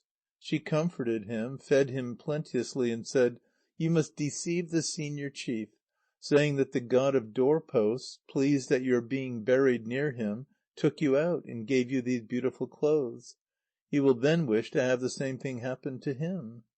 So the man went back to the village, and appeared in all his splendid raiment before the senior chief, who had fancied him to be still in the hole; a punishment which would be successful if it made him confess his dream, and also if it killed him. Then the good junior chief told him the lies in which the badger goddess had instructed him. Thereupon the senior chief caused himself to be buried in like fashion up to the neck, but soon died of the effects. Afterwards the badger goddess came down to the village and married the good man, who became the senior of all the chiefs. Written down from memory. Told by Ishanashte, 16th November, 1886. XXXIX. The Baby and the Box. There was once a woman who was tenderly loved by her husband. At last, after some years, she bore him a son. Then the father loved this son even more than he loved his wife. She therefore thought thus: "How pleasant it used to be formerly when my husband loved me alone! But now, since I have borne him this nasty child, he loves it more than he does me. It will be well for me to make away with it." Thus thinking, she waited till her husband had gone off bear hunting in the mountains, and then put the baby into a box, which she took to the river and allowed to float away. Then she returned home. Later on, her husband came back, and she, with feigned tears, told him that the baby had disappeared, stolen, or strayed, and that she had vainly searched all round about the house and in the woods. The man lay down, like to die of grief, and refused all food. Only at length, when he saw that his wife, too, went without her food, did he begin to eat a little, fearing in his affection for her that she too might die of hunger. However, it was only when he was present that she fasted. She ate her fill behind his back. At last one day, not knowing what to do to rouse him, she said to him: "Look here, I will divert you with a story." Then she told him the whole story exactly as it had happened, being herself, all the while, under the delusion that she was telling him an ancient fairy tale. Then he flew into a rage, took his bludgeon, beat her to death, and then threw her corpse out of doors. This was the way in which the gods chose to punish her. Then the husband, knowing now that his search must be made down the stream, started off. At last, after seeking for a long time, he came to a lonely house, where he found a very venerable‐looking old man, an old woman, and their middle‐aged daughter, and also a boy. He said to the old man: "I come to ask whether you know anything of my little boy, who was placed in a box and set to float down the stream." The old man replied: "One day when my daughter here went to draw water from the river, she found a box with a little boy in it. We knew not whether the child was a human creature, a god, or a devil. So doubtless he is yours. We have kept the box too. Here it is. You can judge by looking at it." It turned out to be the same box, and the same boy. So the father rejoiced. Then the old man said: "Remain here. I will give to you for wife this daughter of mine, my only child. Live with us as long as my old wife and I remain alive. Feed us, and then you shall inherit from me." The man did so. When the old people died, he inherited all their possessions, and then, with his new wife and his beloved son, returned to his own village. So you see that even among us Ainos there are wicked women. Written down from memory. Told by Ishanashte, 17th November, 1886. XL. The Bride Bewitched. There was once a very beautiful girl who had many suitors. But as soon as she was married to one, and he lay down beside her, and then stretched out his hand towards her vagina, a voice came from it warning him to desist. This so much alarmed the bridegroom that he fled. This happened 9 or 10 times, till at last the girl was in despair, for none would now wed her, and her old father was put to shame. They plunged her into the water of the river, but it had no effect, so at last in her grief she ran to the mountains, and threw herself down at the foot of a magnolia tree. When after some difficulty she fell asleep, she dreamt that the tree was a house, outside of which she was lying, and from the window of which a lovely goddess popped out her head and said: "What has happened is in no way your fault. Your beauty has caused a wicked fox to fall in love with you. It is he who has got into your vagina, and who speaks out of it, in order to prevent the approach of any ordinary mortal husband. He too it is who has lured you out here to carry you away altogether. But do not allow yourself to become subject to his influence. I will give you some beautiful clothes, and cause you to reach your house in safety. You must tell your father all about me." Then the girl awoke and went home. Her father exorcised the fox at last by carving an exact likeness of his daughter, and offering it to the fox with respectful worship. Then she married and gave birth to children, and was happy all her life. Written down from memory. Told by Ishanashte, 17th November, 1886. XLI. The Wicked Stepmother.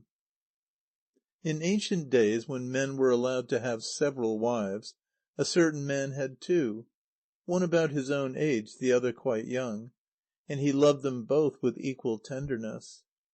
But when the younger of the two bore him a daughter, his love for his daughter made him also perhaps a little fonder of the mother of the child than of his other wife, to the latter's great rage. She revolved in her mind what to do, and at last feigned a grave illness, pretending not to be able even to eat, though she did eat when everybody's back was turned. At last, being to all appearance on the point of death, she declared that one thing alone could cure her: she must have the heart of her little stepchild to eat. On hearing this, the man felt very sad, and knew not what to do, for he loved this wicked wife of his and his little daughter equally dearly. But at last he decided that he might more easily get another daughter than another wife, whom he would love as much as he did this one. So he commanded 2 of his servants to carry off the child to the forest, while her mother was not looking, to slay her there, and bring back her heart. So they took her. But being merciful men, they slew instead of her a dog that came by that way, and brought the child back secretly to her mother, who was much frightened to hear what had happened, and who fled with the child. Meanwhile, the dog's heart was brought to the stepmother, who was so overjoyed at the sight of it that she declared she required no more. So, without even eating it, she left off pretending to be sick. For some time after this, she lived alone with her husband. But at last he was told of what had happened, and he grew very sullen. She, seeing this, wished for a livelier husband. So one day, when her husband was out hunting, a young man, beautifully dressed all in black, came and courted her, and she flirted with him, and showed him her breasts. Then they fled together, and came to a beautiful house with gold mats, where they slept together.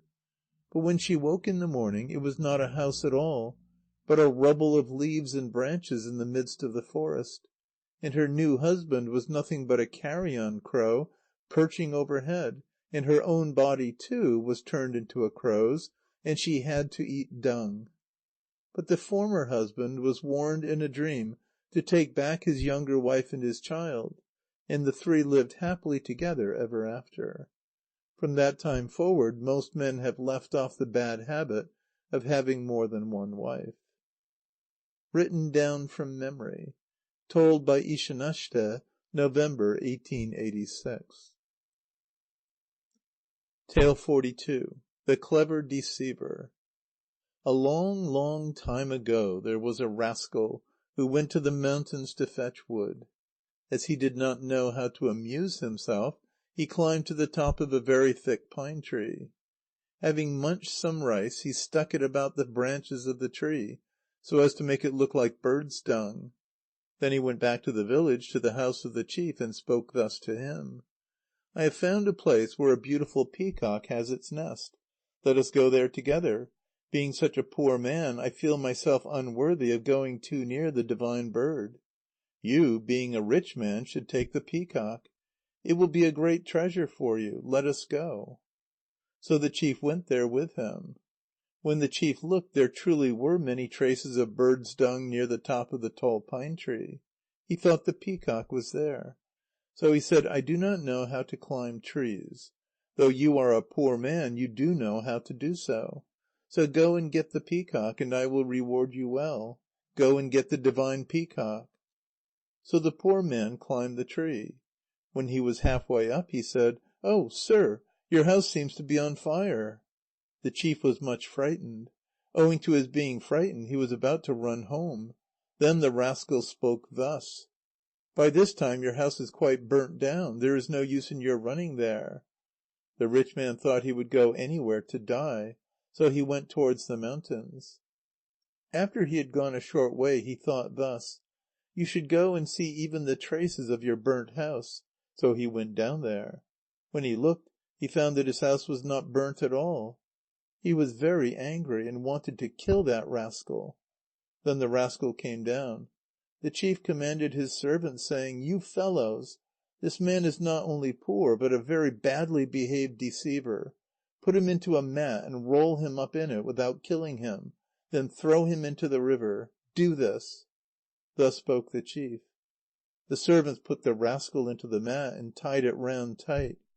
Then two of them carried him between them on a pole to the river bank. They went to the river. The rascal spoke thus: "Though I am a very bad man, I have some very precious treasures. Do you go and fetch them. If you do so, it can be arranged about their being given to you. Afterwards you can throw me into the river." Hearing this, the two servants went off to the rascal's house. Meanwhile a blind old man came along from somewhere or other. His foot struck against something wrapped up in a mat.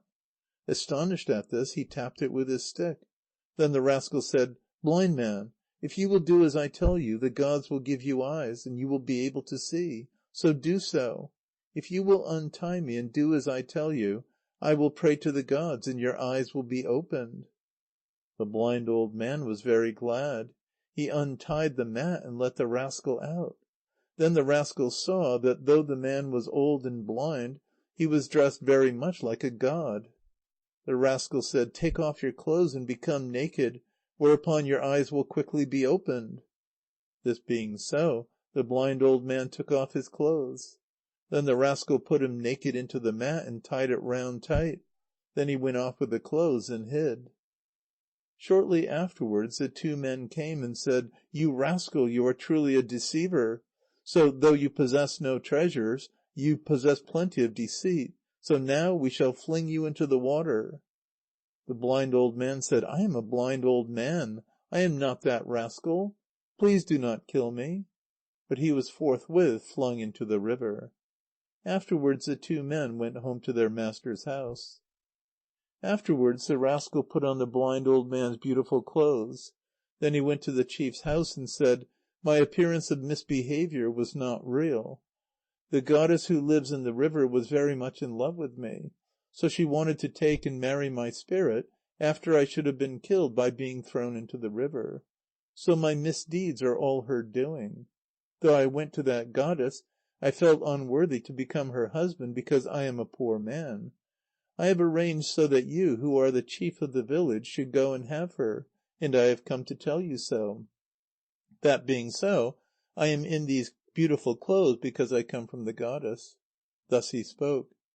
As the chief of the village saw that the rascal was dressed in nothing but the best clothes, and thought that he was speaking the truth, he said: "It will be well for me to be tied up in a mat and flung into the river." Therefore this was done, just as had been done with the rascal, and he was drowned in the water. After that, the rascal became the chief, and dwelt in the drowned chief's house. Thus very bad men lived in ancient times also. So it is said. Translated literally. Told by Ishanashte, 18th July, 1886. 43. Yoshitsune. It has been generally believed, both by Japanese and Europeans who have written about the Ainos, that the latter worship Yoshitsune, a Japanese hero of the 12th century, who is said, not indeed by Japanese historians, but by Japanese tradition, to have fled to Yezo when the star of his fortune had set. The following details concerning Yoshitsune bear so completely the stamp of the myth that they may perhaps be allowed a place in this collection. It should be mentioned that Yoshitsune is known to the Ainos under the name of Hongai Sama. Sama is the Japanese for Mr. or Lord.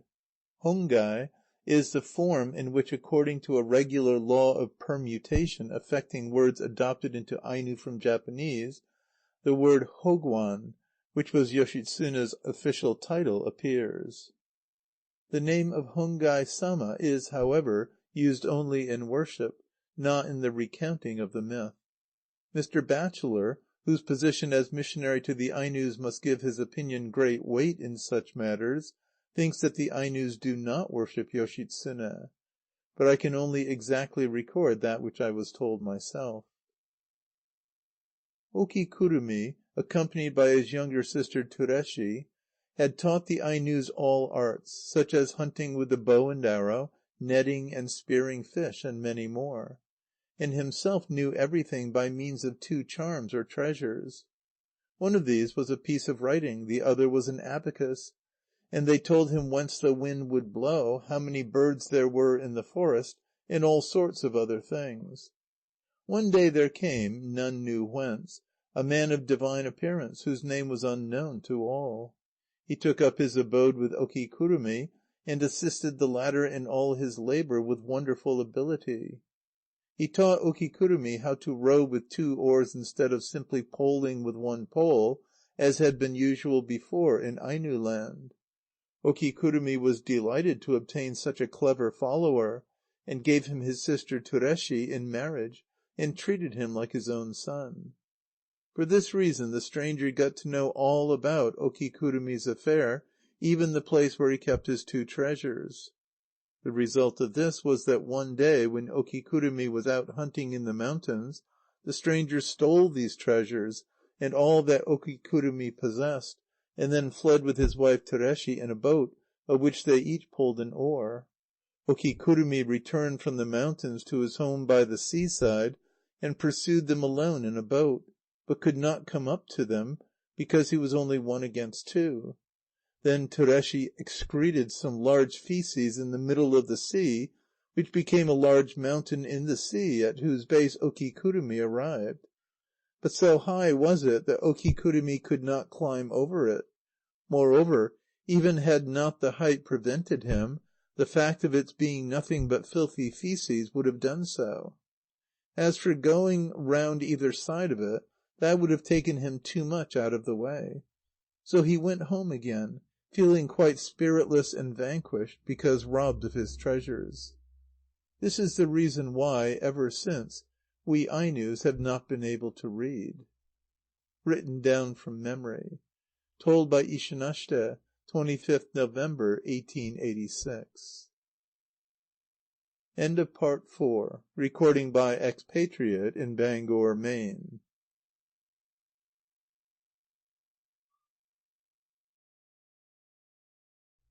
Tale 44. The Good Old Times.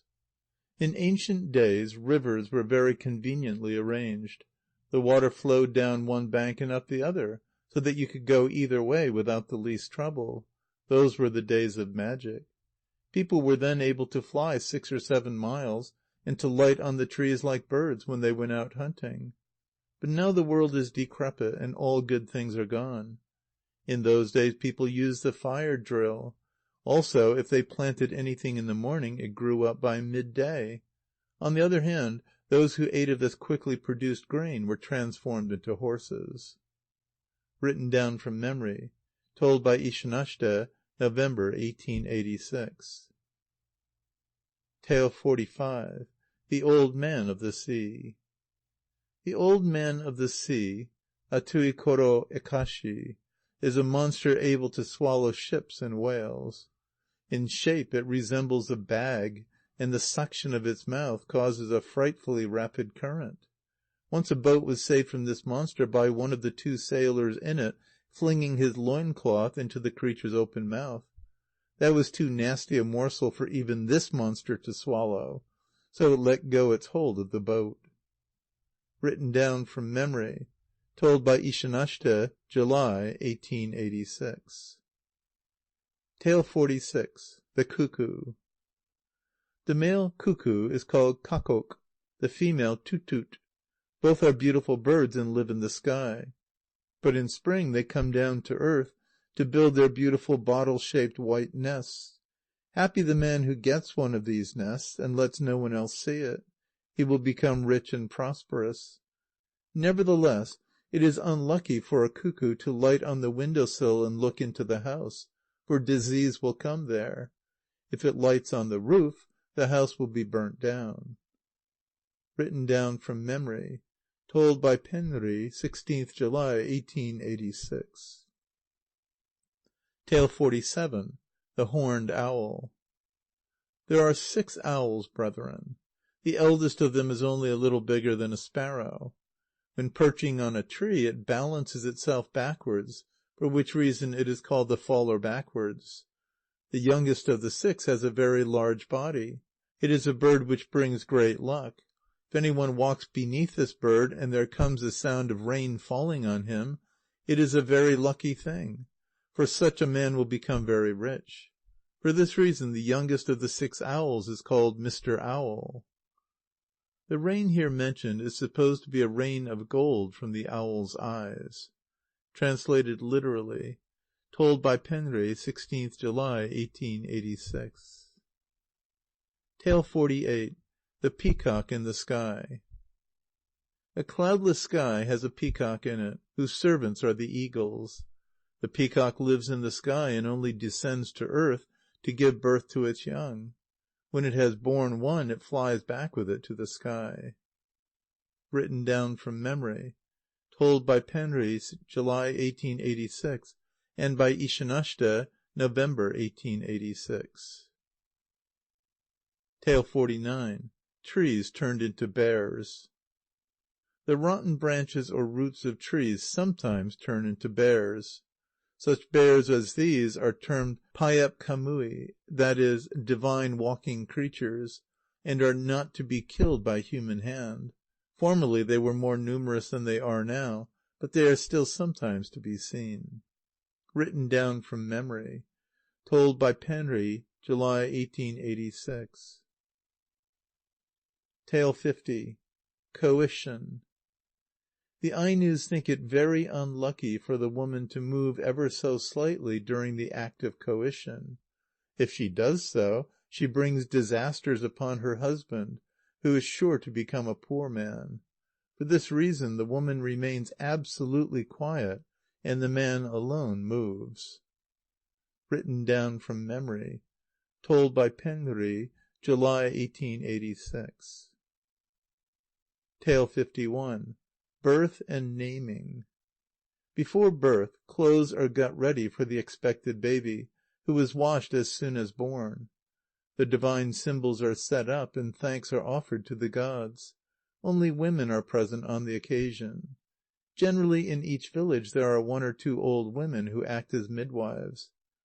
The child may be named at any time. Ishanashte said that it was usually 2 or 3 months. Penri said it was 2 or 3 years after birth. The name chosen is usually founded on some circumstance connected with the child, but sometimes it is meaningless. The parent's name is never given, for that would be unlucky. How indeed could a child continue to be called by such a name when his father had become a dead man, and consequently one not to be mentioned without tears? Written down from memory. Told by Penri and Ishanashte, July 1886. 52. The Preeminence of the Oak, Pine Tree, and Mugwort. At the beginning of the world the ground was very hot. The ground was so hot that the creatures called men even got their feet burnt. For this reason no tree or herb could grow. The only herb that grew at that time was the mugwort. Of trees the only one were the oak and the pine. For this reason these two trees are the oldest among trees. Among herbs it is the mugwort. This being so, these two trees are divine trees. They are trees which human beings worship. Among herbs, the mugwort is considered to be truly the oldest. Listen well to this too, you younger folks. Translated literally. Told by Penri, 19th July, 1886. 53. The Deer with a Golden Horn. A Specimen of Ainu History. My very earliest ancestor kept a deer. He used to tie the divine symbols to its horns. Then the deer would go to the mountains and bring down with it plenty of other deer. When they came outside the house, my ancestor would kill the deer, which his deer had brought from the mountains, and thus was greatly enriched. The name of the village in which that deer was kept was Setarukot. There was a festival at a neighbouring village. So the man who kept the deer went off thither to the festival with all his followers. Only his wife was left behind with the deer.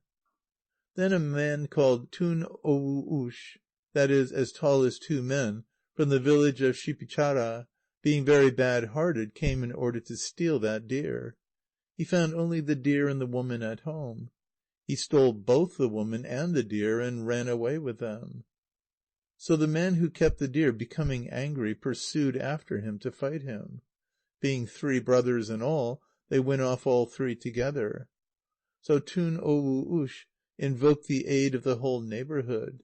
He called together a great number of men. Then those 3 brethren came together to fight him. As they were 3 of them, the eldest, having killed 60 men, was at last killed himself. The second brother killed 80 men, and was then killed himself. Then the youngest brother, seeing how things were, thought it would be useless to go on fighting alone.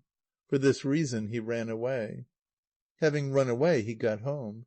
Having got home, he came to his house. Then he invoked the aid of all the neighbourhood. He invoked the aid even of those Ainus who dwelt in the land of the Japanese. Then he went off with plenty of men. Having gone off, he fought against Tun-uwo-ush. In the war he killed Tun-uwo-ush and all his followers. Then he got back both the deer and the woman. That was the last of the Ainu wars. Translated literally. Told by Ishanashte, 8th November, 1886. 54. Dreams. To dream of rice beer, a river, swimming, or anything connected with liquids, causes rainy weather. For instance, I dreamt last night that I was drinking rice beer, and accordingly it is raining to-day. To dream of eating meat brings disease. So does dreaming of eating sugar or anything red. To dream of killing or knocking a man down is lucky. To dream of being killed or knocked down is unlucky. To dream that a heavy load which one is carrying feels light is lucky. The contrary dream prognosticates disease.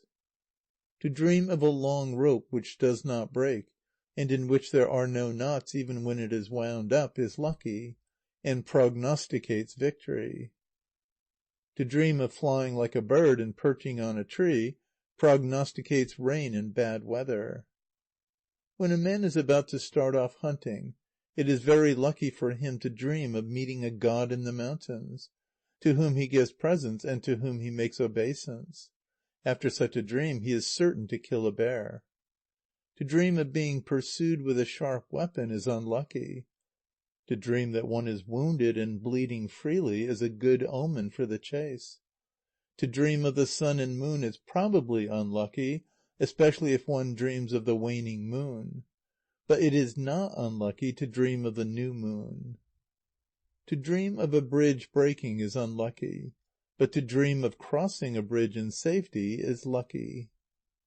For a husband to dream of his absent wife as smiling, well-dressed, or sleeping with himself is unlucky. Written down from memory. Told by Ishanashte, November 1886. End of Part 5, Scraps of Folklore. Recording by Expatriate in Bangor, Maine. End of Ainu Folk Tales by Basil Hall Chamberlain.